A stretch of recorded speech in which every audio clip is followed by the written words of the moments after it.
isda ay nahuhuli, pating ay malaya pa rin.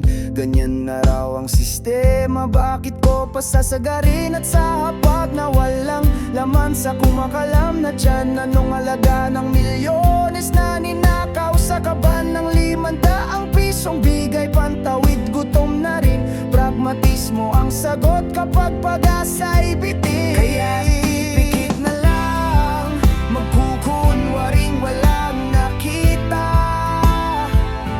lulunukin ang tanong, kakagatin na lang ang dila.